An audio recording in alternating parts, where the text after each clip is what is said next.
What's up, y'all? It's me, Chris, here to give my afterthoughts on Bradley Holt, Andrade Tsypko. Wasn't going to really do a video on this, but one of my subscribers requested, so I'm going to do that. And I'm also going to give my predictions for Paul Williams Winky Wright fight that's coming up next weekend. First things first, once again, I want you guys to check out therewillbebloodfightshow.com. You know, that's 97 Rough's website, a lot of boxing news. Also, the podcast or the radio show we did last week. We were fortunate enough to have Layman Brewster, Alfonso Gomez, and Ishe Smith all as guests. They all gave really good interviews, I believe. You know, so be sure and check that out. And be sure to check out the radio show every Thursday, 5 to 7 on therewillbebloodfightshow.com and blogtalkradio.com/leaveitinthering. And I'll probably put some links over here on the information site so you guys can check those out. And just continue to support them. We really appreciate it. Moving on real quick, Librado Andrade against Vitali Tsypko. Good fight, you know, pretty good fight. Typical Andrade fight. Kept coming forward, kept active. Knocked Tsypko down early. I think it was the second round with the right hand. Tsypko got up. You know, the fight kind of went through the paces. Andrade coming forward. Tsypko trying to box from the outside, trying to counter. Andrade dropped Tsypko again later, I believe in the 8th or 9th round, if I recall correctly. Tsypko got up again. I have to give him credit. He was really getting battered around a couple times in the fight. But soldiered on. A lot of fighters with just lesser fighters might have folded and quit, but he continued, you know, he stayed in there. 12th round, Andrade really came out, hurt Tsypko really early in the round.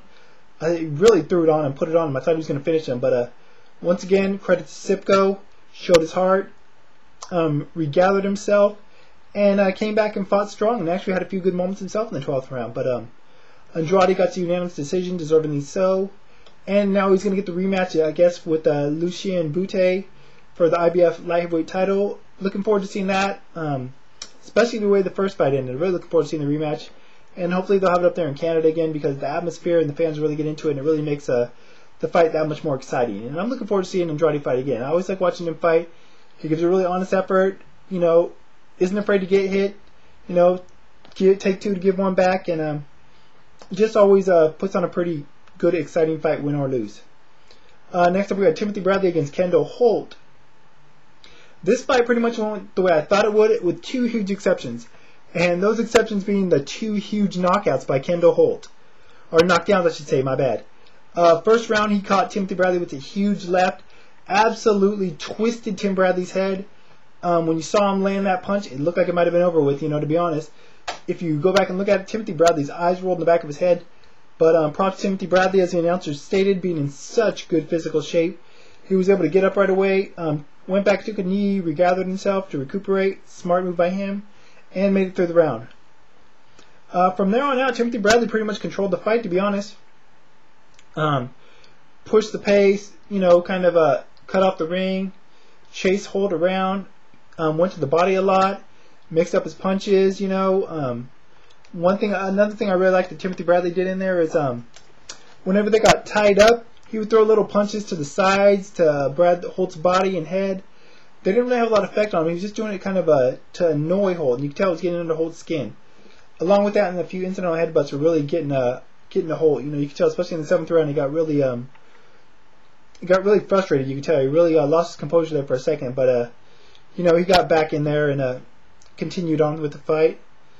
You know, it's a smart move by Bradley. Unless the referee says break it up, you're allowed to throw punches even though you're tied up with your opponent. And Bradley was doing it to good effect. And the body shots were definitely taking their toll. You know, Holt did have success when he would throw the jab and when he was in the middle of the ring like I thought he would, but he just didn't throw the jab enough and didn't fight in the middle of the ring enough. You know, really let Bradley dictate the pace of the fight. Bradley pretty much controlled the fight. Then late in the 12th round, he got caught again and dropped. Really good punch, really big punch. Once again, he was able to get up though, and you know, was able to win a decision, a unanimous decision at that. I had the score scored 115-111, as same as two officials. I had all the rounds for Bradley except for rounds 1, 9, and 12. Obviously, Holt got 2 10-8 rounds for 1 and 12, but I thought Bradley won the decision fairly. So, not sure where Bradley's going to go next. I'd like to see a fight with him and Nate Campbell. Nate Campbell was in attendance in the crowd as they showed. I think that'd be a pretty good fight. Alright, on to the Paul Williams Winky Wright fight coming up next weekend. Paul Williams record 36-1. He's 27 years old, 6'1" with 82-inch reach. He's coming off the 8th round TKO over Verno Phillips at 154 pounds. Before that, he had a first-round knockout over Andy Cole at middleweight. And before that, he knocked out Carlos Quintana in the rematch at welterweight. So it's interesting to note that all three of Paul Williams' last 3 fights have been at different weights.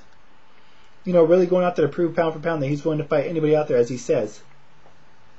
Regardless of weight class. Winky Wright, record 51 wins, 4 losses, 1 draw. 37 years old, 5'10" with a 72-inch reach. He's coming off the unanimous decision loss to Bernard Hopkins at light heavyweight all the way back in 2007. Before that, he had a win over Ike Corte, and before that fight, he had the draw with Jermaine Taylor. First thing of note, obviously, Winky Wright has fought since 2007.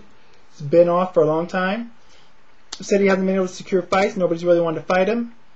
So Paul Williams seems to have the same problems, although he hasn't been as inactive, obviously. So these two are going to fight each other. How do I see the fight going? You know, first off, Winky Wright, the layoff could be good, could be bad. It could be good, you know, as being an older fighter, it could give his body time to really recuperate, really recharge his batteries. However, it also could be bad because as an older fighter also, sometimes it's harder to shake the ring rust, it's harder to get into the flow of the fight, you know, when you've been off for such a long time. So it'll be interesting to see how Winky Wright responds in there, you know, how his body responds or reacts once the fight gets going.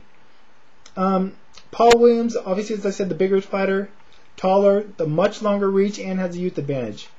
I'm going to go with Paul Williams by decision, and there's a couple reasons for that. First off, he's been a more active fighter, as I stated, but most importantly, I'm going to go with Paul Williams because, you know, he throws a lot more punches. I don't see either fighter getting knocked out, but I think that Paul Williams, the fact that he throws more punches is going to win this fight, his activity and work rate.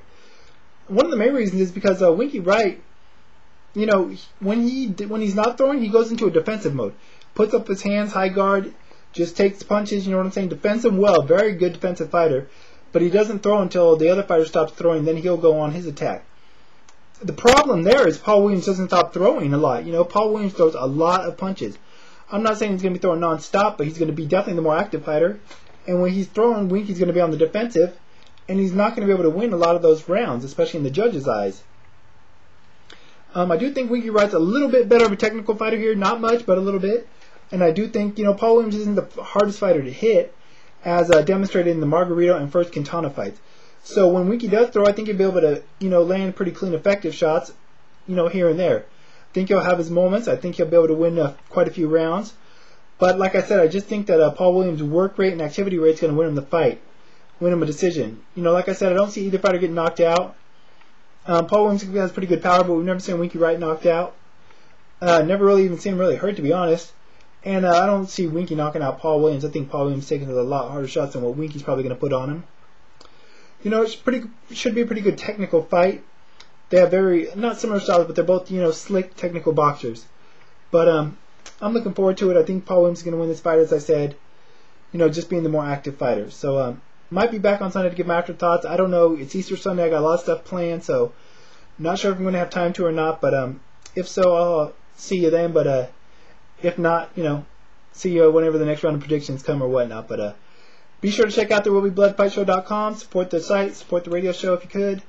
And until next time, I'm out of here.